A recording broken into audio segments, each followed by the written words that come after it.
Hello guys, welcome back sa my channel ko. Ito na po yung inbox ko ng isang araw na camera, yung SGCam C110 Plus. So ito yung video test. Tingnan natin yung quality. Ayan. Tingnan nyo yung quality kung okay sa inyo. Ngayon, bali, nakakwintas lang sa akin.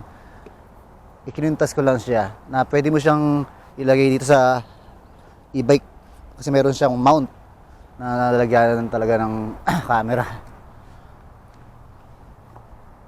Ngayon, ang oras ngayon dito is 10:25 ng umaga.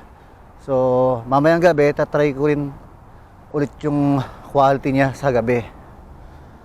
Pero another panibagong upload yun. Ngayon, ayan, kritisin muna ninyo kung ano sa panlasa ninyo yung quality ng camera na to. Ang panahon ngayon dito ay medyo kalmado lang, hindi naman malamig, hindi naman mainit.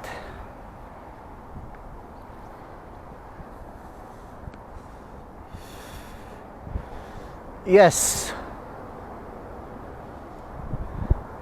Ay. Shiro, umi. Hai. Mo kaita? Kaita? Hai, okay.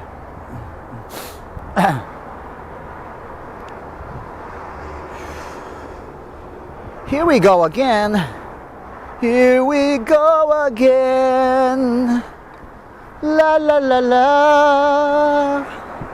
Diba? Ang ganda ng viewing dito. Tingnan nyo naman guys, oh. Kasi nakita yung view na yan guys. Ano yan? Yung pinaka port siya. So sabihin natin na private port siguro kasi wala naman nakadaong na barko dito sa loob eh.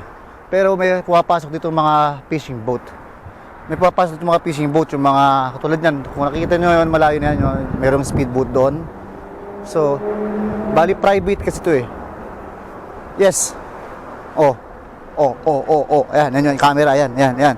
Nakakwintas. Nag-vlog ako, ingay mo. Nakikita ka sa camera.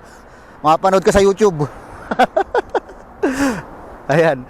Diba guys, sa istorbo kung kausap ko yan. Ayan. Istorbo yan eh. Nag-vlog ako eh. Ayan guys, so nakita nyo yung view na yan. Ano yan, bali, parang private port siya. Tignan nyo, likod na yan, dagat yan eh, dagat yan.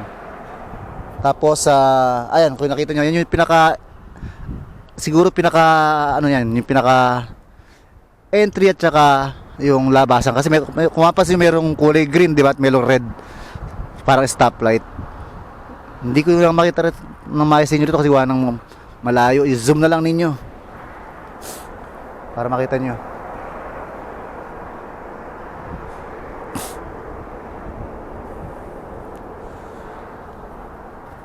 Okay, so ayan, ikot.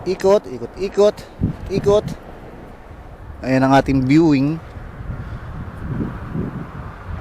Paki-comment lang ninyo yung quality guys kung okay sa inyo. Tapos hanapin nyo itong camera to sa Amazon, pwedeng sa Amazon. Okay, bye bye.